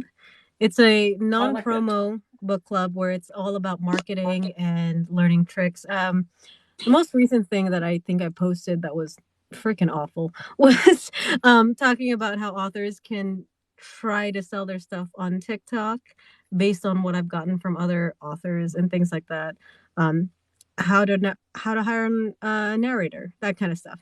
How to market, the things that we don't like to talk about, the not fun stuff. Crafting your book is what authors really enjoy. So I try to focus on the things they don't enjoy, which is marketing and hiring narrators, and figuring out whether or not they should be on Kindle, or how exclusive, or any of that kind of stuff. We do talk about cover art quite a bit, because that is important. I have literally not auditioned for something because of the cover art. Because the cover art is like 50% of your sale, right? And I say that because I'm a consumer, so I know. I have literally looked at a book and I was like, I don't like the cover. I don't want to have it. It doesn't look like a mafia romance, or it doesn't look like a shifter romance, which is what I'm looking for. So we do talk about things like that. It's mostly just me talking into the void with some people who are smarter than me, saying things in the comments. But as far as trying to find cover artists and things like that, there's always the Bookish Girls, who are on TikTok a lot. That's run by Issa. And a lot of the times I just take her word for everything. So she has several people that she works with for cover art, editing, and everything else like that, because she gets that information from her authors. And I find that all to be incredibly useful. As far as websites, I don't trust websites. I know that because I create websites and I can make them look really, really good. Yeah, with having very little substance on it. Same. They're easily out of date too. Yeah. Yeah. He says, you know what? You need to announce yourself before I start talking about you, woman. But yeah, so Issa and the Bookish Girls reviews, who apparently just joined in, I think. So her and her group of girls, especially in the romance genre, are really good at recommending stuff. They're really good at reading your stuff. If you're willing to give them like arcs and things like that, they're willing to help you out, especially if they see talent in you. They're incredibly encouraging and supportive. So they're a group of people that you'd probably want to work with if you ever want to offer them, like, because I've done this for the Bookish Girls, where I've offered them discounts and stuff like that for their authors that work with them. It's just a great community of women who are supporting other women, specifically within the romance genre, though they do delve out of that, and I appreciate that, because I've had thrillers that I was like, hey, can you guys read this? So those are the people that I've talked to. How about you, Michael? Is there you mentioned one cover model, but is there an online community or a place where folks can go if they want to learn more about getting into that? Yeah, so for like modeling and cover modeling, my like recommendation and advice would be reach out to fellow models, reach out to photographers, but honestly, like people in the community. So readers, authors, they're like the biggest gateway. I never thought TikTok would be like, kind of providing some leverage and some legs up, but like I was on TikTok live the other day and an author was like, "Hey, I just bought your photo because you're on here asking for help." So like I never thought TikTok would be a resource. Someone had mentioned going to events. So I went to my first event last year in Peoria, Illinois, Books on the River, and I just went as a guest, and it was awesome. As soon as I got there, a lady came up to me and asked me to sign her arm. I'm like, like I'm not one of the sponsored models, but sure. I'll be going to definitely two this year. Bray in Cleveland, Ohio, and Romance in the Carolinas in North Carolina, and then possibly one in New Orleans. So that's another way to reach out to the community is go to the events because the readers want to see certain things in the books. The authors want to see also their title selling, and when the two combine, that's kind of where the magic happens. So. How about Becca and CL? Do you guys go to author and literary events and conventions? I know I do, but what sort of where do you guys go to network with other authors? I actually, like I said, I went to my first book convention in Dalton on October the 1st. It was pretty small. I met a few authors. I even had a book talker. Sorry, those puppies are like doing crazy things right now. But they're very cute, so it's fine. I actually met a book talker that actually came to actually meet me, which was kind of cool.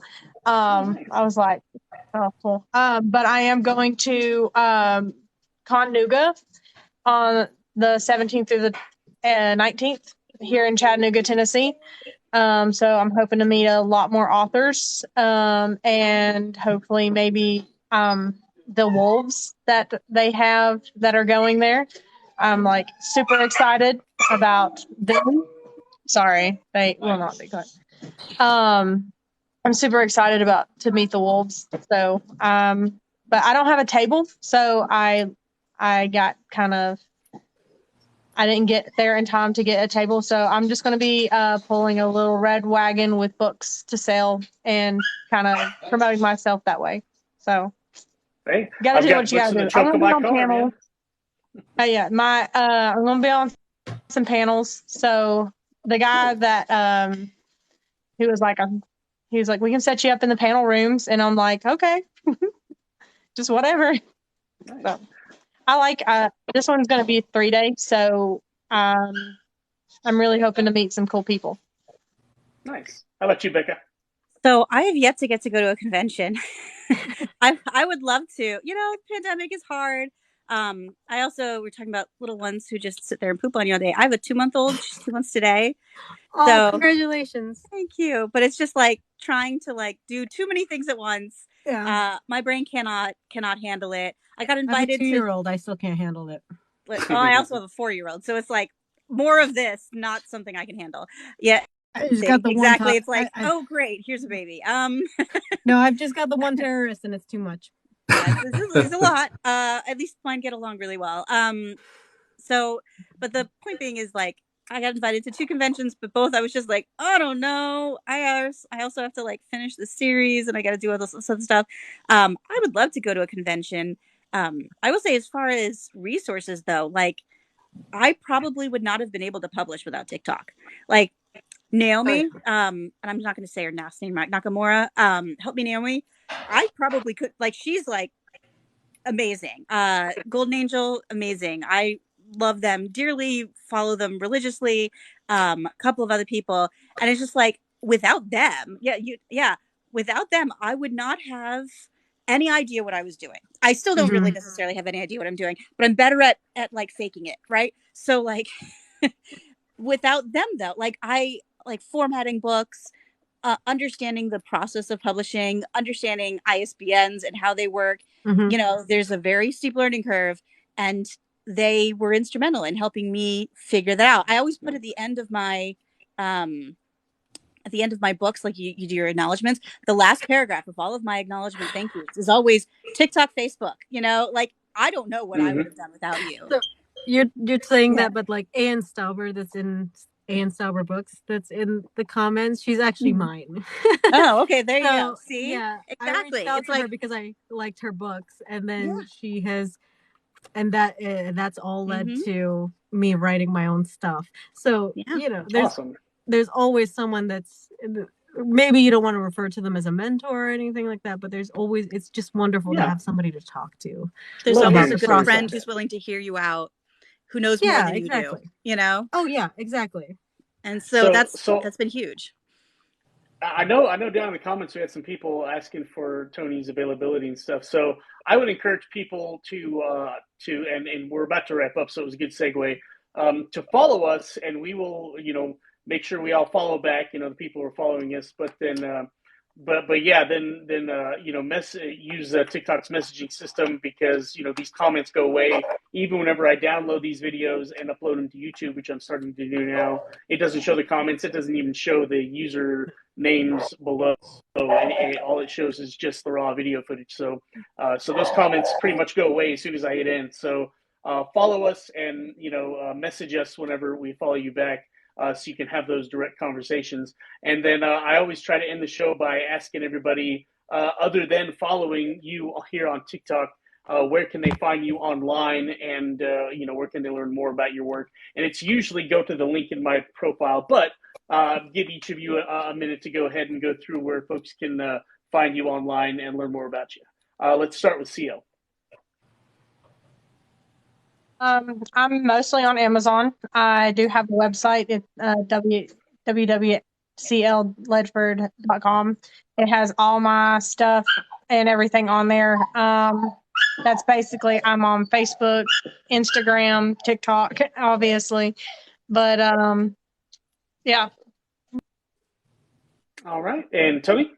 Yep. So Instagram, TikTok, Twitter, Facebook.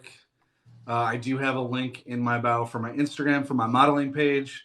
From there, you can find my personal page, and I don't mind following, if people want to follow both. I'm pretty active on all my social media, so feel free to reach out.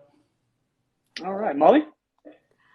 So it's just mollybreyer.com. And then that'll take you to like my Facebook group and to all of the ways to contact me. I'm terrible at Instagram. Frankly, I'm really terrible at TikTok too, because I'm too old. No. I'm a MySpacer. That was when I started. But I do end up on Facebook a lot. So if you really want me to like talk to you, it's probably going to be on Facebook, just because TikTok is so visual, and I got into narration so I wouldn't be. So Facebook is probably the best way to contact me, because it's at least a text-based situation. Well, if we're dating ourselves with social media, I was in the second, if you see the Social Network, I was in the second wave of universities that was able to get onto Facebook, and I was a beta tester through a college class on Twitter. So I'm right there with you. My military school was in the second wave, back when we needed an academic email in order to get onto Facebook. Oh yeah, I remember that. All right, and Becca, where can people find you? Well, link in bio. So I spend an awful lot of time here on TikTok, less with the baby, but you can always find me here. I've got beccafog.com, that's 2 G's. And then I've also got Hidden by Fog, which is my Facebook group. If you're looking for things related more about the books, I suggest the Facebook group. I like to put lots of like teasers and things like that in there as I'm working on things, because I know that people who join the Facebook group are people who typically like your biggest fan. It's like, if you're going to follow me on Facebook, I know that you are actually interested. So I like to put lots of stuff there. But otherwise, I've got emails. Feel free to message. You can try me on Instagram, but like Molly, I'm not good at Instagram at all. I don't pretend to know anything about it. You can DM me there. There's a strong chance I won't find it, because I don't know what I'm doing. I'm ricktreon.com, and actually after I get off here on the live, I'm going to go change the link in my bio because I had it as subscribing to my newsletter, which you can do if you'd like, but I'll change it back to just ricktreon.com. And you'll get to see all my socials on there, and very few of them match because, as I said, I was like, I've been on them for 100 years, so they're all kinds of different. They're definitely not uniform. So if you go to the website, they're all there. You can have links to buy my books, take my masterclass, and if all that stuff. So I really appreciate everybody on the panel and everybody down in the comments. We got almost to 15,000 likes, which is better than we have ever had on the show. So that is awesome. We've had a really great audience, and yes, we can say that it was because of Tony, and I will give him all the credit in the world. But I thought this was a great panel. I thought we had a great conversation, and mixing up all the different aspects that go into indie publishing, from the cover, from the model on the cover, all the way to the writer and the narrator, and just a really, really great conversation. So thank you to Tony and Molly and Becca and CL, and thank you to Tanya down in the comments. I may consider continuing this live for about an hour just because I have childcare. Oh, there you go. The moms understand. The women understand. Like, I have childcare for another hour. So I might continue this so I can finish the bottle. All right. Well, yeah. Molly can have some narration after dark. Go open up a new bottle of wine, and who knows what's going to happen. And oh yeah, see, there's the notice. Apparently, some of our comments are getting filtered. So that's usually the point where I have to cut us all off whenever it gets so rowdy. But no. Seriously, thank you guys, everybody, thank you guys. And